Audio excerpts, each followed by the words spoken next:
Well, let's get talking now. Joining me is Kimberly Okonkwo. She is a marketing and communication specialist and currently runs for Dame Digitals. Thank you for joining us, Kimberly. Thank you for having me. Now, let's begin from the very root. The fact that digital marketing barely came into existence in 2012 in Nigeria. How well do you think this has boomed, especially over the past 10 years? I think digital marketing has come to stay. I mean, moving from what we're used to, the traditional marketing, we notice that a lot of brands now are striving to be online. In fact, there's an entire economy now referred to as digital economy ever since the advent of digital marketing. Because on there is more mileage for every business that is leveraging it, and every business that is striving, of course, to be seen globally, whereas they stand more chances using digital marketing, because people that are not in Nigeria and not in your geographical space can hear or know about your brand. Hence, I think digital marketing has really built a standpoint for people to refer to in terms of business growth. Now there's an entire digital economy, and if we've been following the news, we'd see that President Buhari has even released a bill towards the economy to support startups, because he calls it the digital economy. Nigerians now, of course, they'll be wondering, when did we have this digital economy? But the truth is, a lot of marketing has gone online right now, especially since the COVID. So many businesses are trying to leverage this, and I believe that the economy will benefit from it and is already benefiting from it. But the growth is said to be about 25 to 40%. That's the annual growth of the digital economy or digital marketing over the years. Do you think this is healthy, or should it have been, faster? Of course, I think it's healthy. I don't think it should be more yet, because some people are still into traditional marketing, because there are agencies that exist that cater to brands that do not want to go fully digital. They still want to explore the traditional means of marketing that we have, the radio, the TV, the billboards, because those are still effective.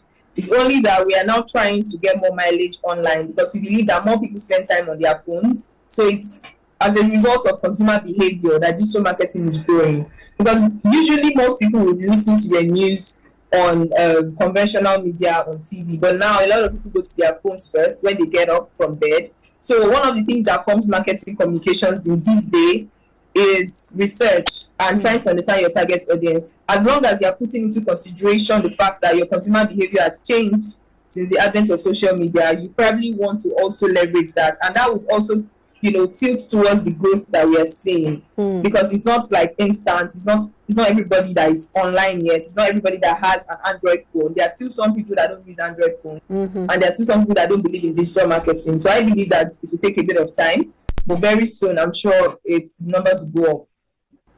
All right, so Kimberly, let's get to the challenges, especially looking at the digital space. You have talked about the fact that some people do not have access to Android phones and some other issues mitigating against the growth of the digital space.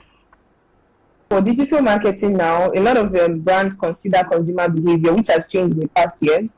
Of course, we can't speak for all consumers, but most people now read their news online. They go to their phones the first thing when they wake up. So considering all that, any brand that starts their marketing campaigns from the research phase would understand that the consumers have a particular behavior that they need to put in consideration. Hence the growth for digital marketing that is quite gradual, because when you are marketing your products, your services, your ideas, you also want to consider your target audience. What kind of people are you talking to? That would also determine the kind of channel you want to use. And I think for the younger generation, it's safe to say that we are mostly online right now. I'm not sure there's anybody that is not that doesn't have an Instagram account within the ages of 18 to 35. But for the older generation, we can't rule out conventional media, because I was still talking to my parents and they said they don't read news on their phones. They listen to conventional media. So you can see that media space cannot still be thrown away.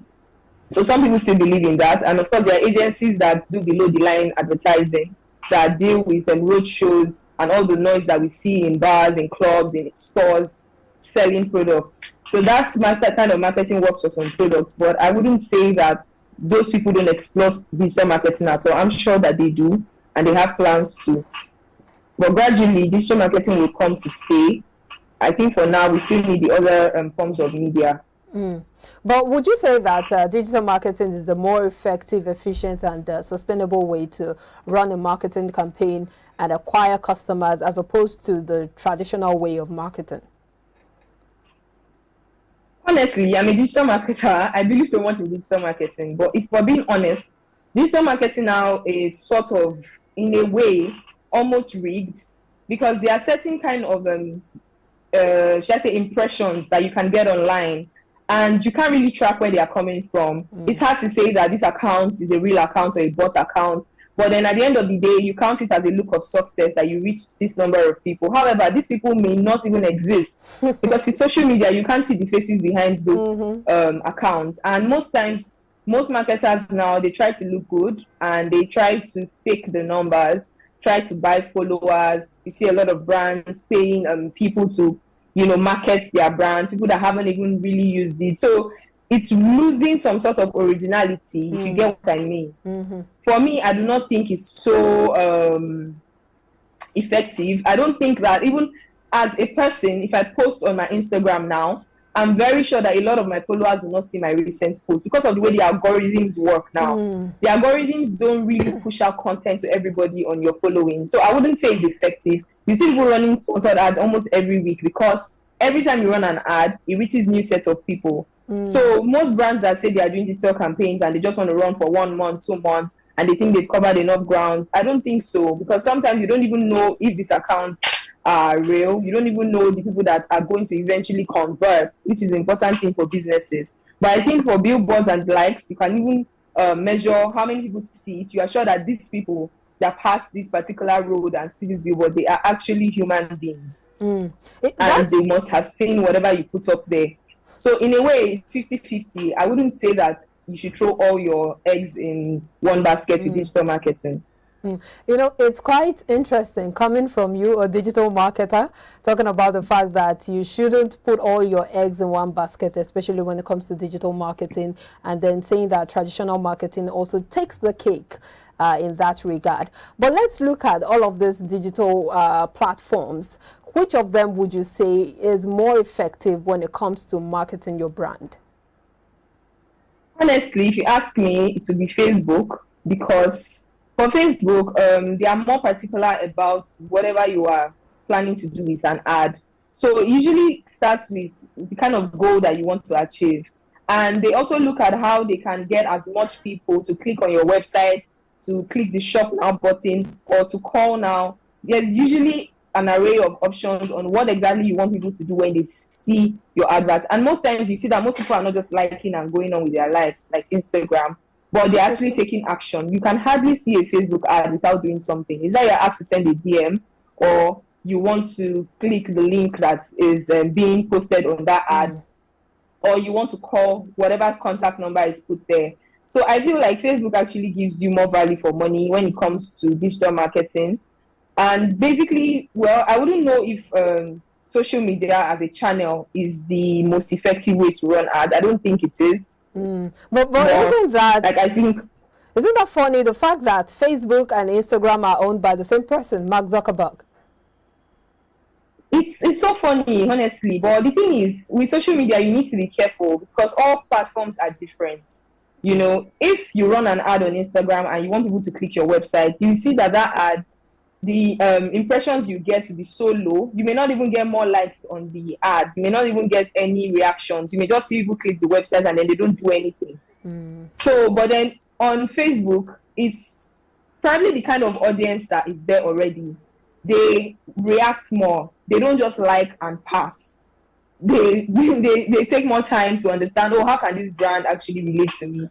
People that are on Facebook right now, the platform works in a way that many people are interested in what's actually going there. If you're going to Facebook, you're probably going to check out old friends, you're trying to check updates on people's lives, you want to read through, you want to see what's happening. So when you see an ad, you are likely to click something. But on Instagram, you're just going there to check out what's happening, what's the latest outfit I get, what's the latest picture, who's the latest person that is traveling to Mauritius. You just want to like, you just want to move on with your life. There's really nobody clicking on ads these days, honestly, because Facebook for me gives no traction. By the time you see people that click your website, up to 1,000 people at a glance, and then that guarantees more conversion for you, because in digital marketing we believe that the more leads you get, the more conversion you have. Yes. And conversion is usually 10% of your total leads. So if you're getting 20 people visit your website from an Instagram ad, that means just 2 people will convert, most likely, or 1 if you're lucky. But on Facebook, more people get to click, and then more people get to convert. So that's basically it. So you talked about the fact that it's not, digital marketing isn't just about social media. Let's explore the other avenues for digital marketing. All right, so for digital marketing, there are a lot of brands that don't do well on social media right now, but they have email marketing strategies that work for them. So, of course, if you are a brand that needs to keep in touch with people as much as you can, you have a community, you probably want to send them newsletters, you probably want to send them welcome emails to each of your brand offerings, your services, and let them in on some of the things that you are going through on your journey as a brand. So I believe that social media, I believe that aside social media, there's email marketing, there's Google analytics that you can leverage as a business. The email marketing, like I just said now, you can get any of the platforms, MailChimp, Flowdesk, those are the resources that you can log in with your business. And for people like us that have digital marketing agencies, we get a lot of requests of people that want to learn digital marketing, people that want to engage in free workshops. I think the last one we did, we had 340 something people that registered with their email. Those sort of information, we use it as our database, and we add it to an email list that we can send weekly newsletters to. So even if we're not having workshops going on, we have a community of people, and then we have a Telegram of some of them that if they come together and there are ideas, there are things they want to talk about, they can feel safe, they can talk about those things. And in the long run, as the owner or builder of that community, you'd see that it won't be hard for you to sell your products or services anymore, because you already have some set of people that believe in you, they've seen how credible you are, and it also helps your business to have a personality, because that's what is helping a lot of brands grow today. If you don't have that personality, if people don't understand you, then it might not, convert to anything.